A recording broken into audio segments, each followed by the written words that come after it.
ہر ایک کو مدد کے لیے اللہ نے نسخہ بتایا ہے، وَاسْتَعِينُوا بِالصَّبْرِ وَالصَّلَاةِ وَإِنَّهَا لَكَبِيرَةٌ إِلَّا عَلَى الْخَاشِعِينَ۔ مدد حاصل کرنے کے لیے دو ٹول ہیں، دو نسخے ہیں تمہارے ہاتھ میں، ایک صبر ہے اور ایک نماز ہے۔ جب تم نماز پڑھتے رہو گے اور صبر کرتے رہو گے تو اس کے ذریعے سے اللہ تعالیٰ مدد عطا کرے۔ لہذا صبر کا معنی تو ہے ڈٹے رہنا، اس پہ بڑی تفصیل سے ہمیشہ گفتگو ہوتی رہتی ہے، میں صرف اس کا خلاصہ عرض کر دیتا ہوں۔ صبر کا لفظی معنی ہوتا ہے روک لینا، اللہ اکبر، لیکن شریعت کی اصطلاح میں ڈٹے رہنے کو صبر کہتے ہیں۔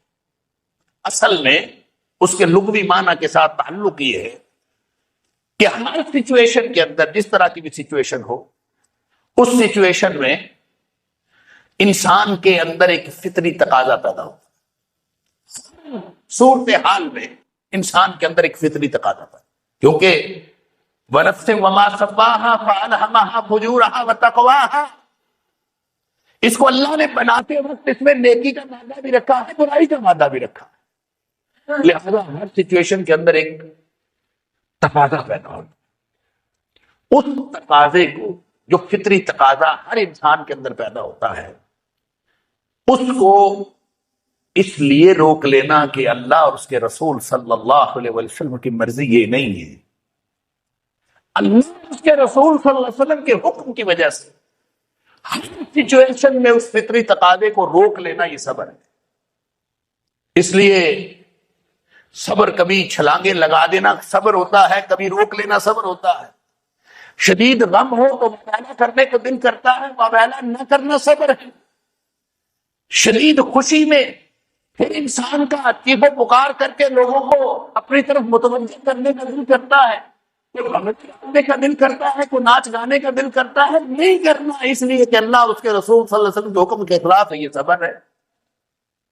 نماز پڑھنے کو دل نہیں کرتا، شدید سردی ہے، شدید گرمی ہے، موسم شدید ہے، وضو کرنے کو دل نہیں کرتا، گھر سے نکلنے کو دل نہیں کرتا، نکلنا ضروری ہے کیونکہ اللہ کے رسول صلی اللہ علیہ وسلم کا حکم ہے، یہ صبر ہے۔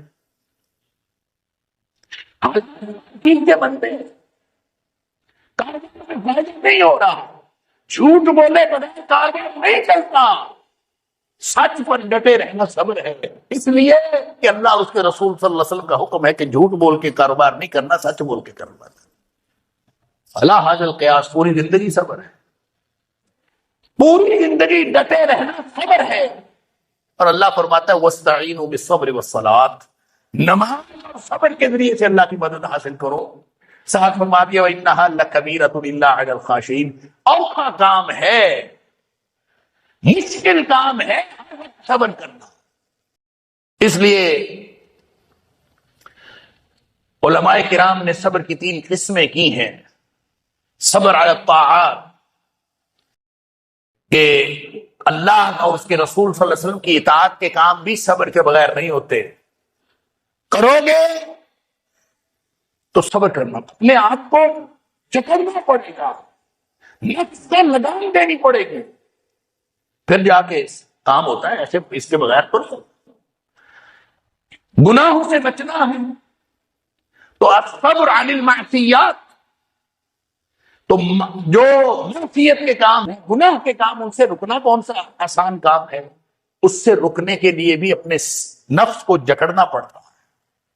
لہذا فرمایا ایک صبر وہ ہے جو اطاعت کے کام کرنے کے لیے چاہیے، ایک صبر وہ ہے جو گناہ سے بچنے کے لیے چاہیے، اور تیسرا صبر وہ ہے صبر علی المصیبات، کہ جو مصیبتیں آتی ہیں، پریشانیاں آتی ہیں اور انسان اپنے آپ کو بے بس محسوس کرتا ہے، اس پر بھی اللہ کے دین پر ڈٹے رہنا جناب صبر ہے۔ مصیبتوں میں بھی ڈٹے رہنا ہے، گناہوں سے بچنے پر ڈٹے رہنا ہے، اطاعت کے کام کرنے پر ڈٹے رہنا، یہ صبر ہے۔ پوری زندگی اسی پر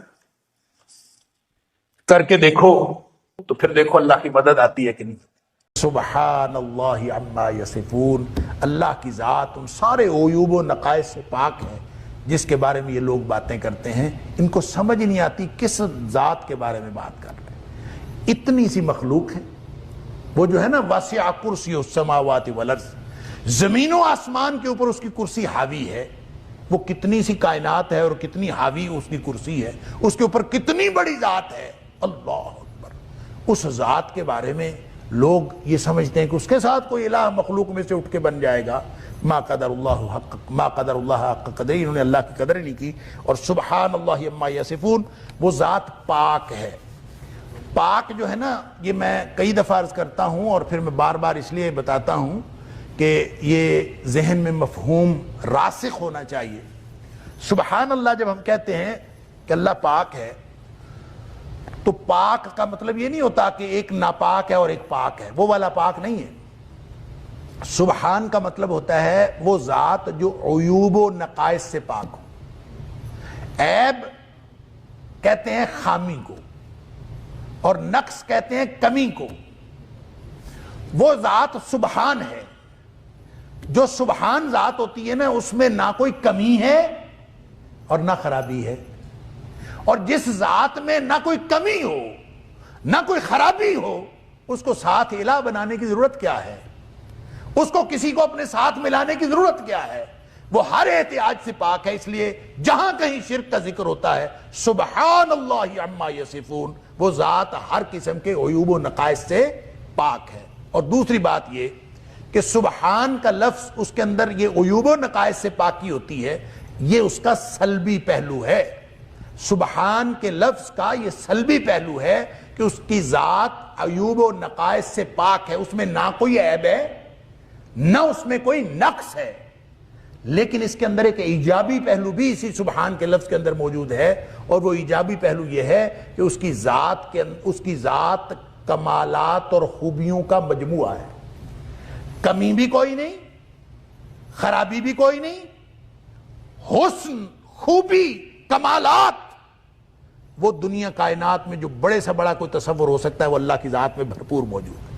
لہذا جب آپ سبحان کہتے ہیں نا، تو اس میں صرف یہ تصور نہیں آتا کہ وہ عیوب و نقائص سے پاک ہے، اس میں یہ تصور بھی شامل ہے کہ وہ کمالات کا بھی مجموعہ ہے، لہذا اس کو کس چیز کی ضرورت نہیں۔ فرمایا سبحان اللہ عما یصفون۔